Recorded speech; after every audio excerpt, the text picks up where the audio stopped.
ಒಂದೇ ರೀತಿ ಇರುತ್ತೆ. ಆಗ ಹನುಮಂತನು ನಗುತ್ತಾ, ನನಗೆ ತಿಳಿಯದ ನನ್ನ ರಾಮನ ಉಂಗುರ ಯಾವುದು ಎಂದು ಅಂತ ಅಂದುಕೊಳ್ಳುತ್ತಾ ಉಂಗುರವನ್ನ ಹುಡುಕೋದಕ್ಕೆ ಶುರು ಮಾಡ್ತಾನೆ. ಅಯೋಧ್ಯೆಯಲ್ಲಿ ಹನುಮಂತನು ಇಲ್ಲ ಎಂದು ತಿಳಿದು ಇದೇ ಸರಿಯಾದ ಸಮಯ ಅಂತ ಯಮನು ಋಷಿಯ ವೇಷವನ್ನ ಧರಿಸಿ ರಾಮನ ಹತ್ತಿರ ಹೋಗಿ, ರಾಮ, ಇಂದು ನಾನು ಏಕಾಂತವಾಗಿ ನಿನ್ನ ಹತ್ತಿರ ತುಂಬಾ ಮುಖ್ಯವಾದ ವಿಷಯವನ್ನ ಮಾತನಾಡಬೇಕಿದೆ. ನಾವು ಮಾತನಾಡಿಕೊಳ್ಳುವ ಸಮಯದಲ್ಲಿ ಯಾರಾದ್ರೂ ಮಧ್ಯದಲ್ಲಿ ಬಂದು ಅಡ್ಡಿಪಡಿಸಿದರೆ ಅವರಿಗೆ ಮರಣದಂಡನೆಯನ್ನ ಕೊಡಬೇಕು ಅಂತ ಹೇಳಿದಾಗ ರಾಮನು ಒಪ್ಪಿ ಲಕ್ಷ್ಮಣನ ಹತ್ತಿರ ಹೋಗಿ, ಇದರ ಜವಾಬ್ದಾರಿ ನಿನ್ನದೇ ಲಕ್ಷ್ಮಣ. ನೀನು ದ್ವಾರದ ಹತ್ತಿರ ನಿಂತು ಎಂಥದ್ದೇ ಪರಿಸ್ಥಿತಿ ಬಂದರೂ ಯಾರನ್ನೂ ಒಳಗಡೆ ಬಿಡಬೇಡ ಎಂದನು. ಸರಿ ಅಣ್ಣ ಎಂದು ಹೇಳಿ ಲಕ್ಷ್ಮಣನು ದ್ವಾರದ ಹತ್ತಿರ ಕಾವಲಾಗಿ ನಿಂತನು.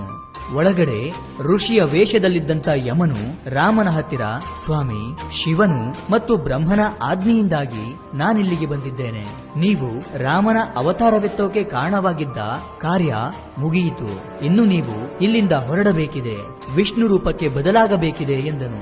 ಅದಕ್ಕೆ ರಾಮನು ಸರಿ ಯಮ ಎಂದು ಹೇಳುತ್ತಿರುವಾಗ ಅದೇ ಸಮಯಕ್ಕೆ ಮಹಾ ಕೋಪಿಷ್ಠನಾದಂತ ದೂರ್ವಾಸ ಮುನಿ ರಾಮನ ಹತ್ತಿರ ಮಾತನಾಡಲು ಅಲ್ಲಿಗೆ ಬರುತ್ತಿರುತ್ತಾನೆ. ಆಗ ಲಕ್ಷ್ಮಣನು, ಸ್ವಾಮಿ, ಈಗ ನಿಮ್ಮನ್ನ ಒಳಗಡೆ ಬಿಡಲು ಸಾಧ್ಯವಿಲ್ಲ ಎಂದು ದೂರ್ವಾಸ ಮುನಿಯನ್ನ ಅಲ್ಲಿಯೇ ತಡೆಯುತ್ತಾನೆ.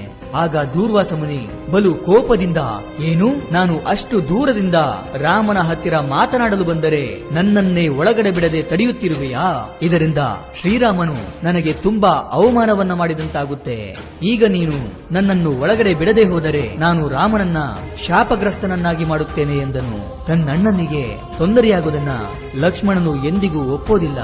ಹಾಗಂತ ಒಳಗಡೆ ಹೋದರೆ ಮರಣದಂಡನೆಯಾಗುತ್ತೆ. ಇದರಿಂದ ಲಕ್ಷ್ಮಣನಿಗೆ ನಾನೇನು ಮಾಡಬೇಕು ಅಂತ ತಿಳಿಯದೆ ಅಣ್ಣನನ್ನ ಪಾರು ಮಾಡೋಕೆ ತಾನೇ ಪ್ರಾಣ ತ್ಯಾಗವನ್ನ ಮಾಡೋಕೆ ಮುಂದಾಗಿ ಒಳಗಡೆ ಬಂದು ತಲೆಬಾಗಿ ದೂರ್ವಾಸ ಮುನಿ ಬಂದಿದ್ದಾರೆ ಎಂದನು. ಲಕ್ಷ್ಮಣನು ಒಳಗಡೆ ಬರ್ತಿರೋದನ್ನ ಕಂಡಂತ ರಾಮನು, ಅಯ್ಯೋ ಲಕ್ಷ್ಮಣ, ಎಂತಹ ಕೆಲಸವನ್ನ ಮಾಡಿಬಿಟ್ಟೆ, ನಿನಗೆ ತಿಳಿಯದಾ ಒಳಗಡೆ ಬಂದರೆ ಏನಾಗುತ್ತದೆ ಎಂದು? ಈಗ ನಾನು ನಿನಗೆ ಮರಣ ದಂಡನೆಯನ್ನ ಕೊಡಬೇಕು ಅಂತ ನೊಂದುಕೊಳ್ಳುತ್ತಲೇ ಹೇಳಿದನು. ಆಗ ರಾಮನಿಗೆ ಏನ್ ಮಾಡ್ಬೇಕು ಅಂತ ಗೊತ್ತಾಗದೆ ತನ್ನ ಗುರುವಾದ ವಸಿಷ್ಠ ಮುನಿಯನ್ನ ಕೇಳ್ತಾನೆ. ಆಗ ರಾಮ, ನೀನು ಲಕ್ಷ್ಮಣನನ್ನ ಸಾಯಿಸುವ ಅವಶ್ಯಕತೆ ಇಲ್ಲ. ಯಾವಾಗಲೂ ನಿನ್ನ ಪಕ್ಕದಲ್ಲೇ ಇರುವ ಲಕ್ಷ್ಮಣನು ನಿನ್ನಿಂದ ದೂರವಾದರೆ ಅದೇ ಅವನಿಗೆ ಮರಣಕ್ಕೆ ಸಮಾನ. ಆದ್ದರಿಂದ ಲಕ್ಷ್ಮಣನನ್ನ ರಾಜ್ಯದಿಂದ ಬಹಿಷ್ಕಾರ ಮಾಡು ಸಾಕು ಎಂದು ಸಲಹೆ ಕೊಟ್ಟನು. ಇದನ್ನ ಕೇಳಿದಂತ ಲಕ್ಷ್ಮಣನು, ನಿನ್ನಿಂದ ದೂರವಿರುವುದಕ್ಕಿಂತ ಸತ್ತು ಹೋಗೋದೇ ಮೇಲು ಅಲ್ಲವಾ ಅಣ್ಣ ಎನ್ನುತ್ತಾ ಸರಿಯೂ ನದಿಯಲ್ಲಿ ಜಲಸಮಾಧಿಯಾಗಿ ಹೋಗ್ತಾನೆ. ಅವನೊಂದಿಗೆ ಅವನ ಪತ್ನಿ ಕೂಡ ಜಲಸಮಾಧಿಯಾಗಿ ಹೋಗ್ತಾಳೆ.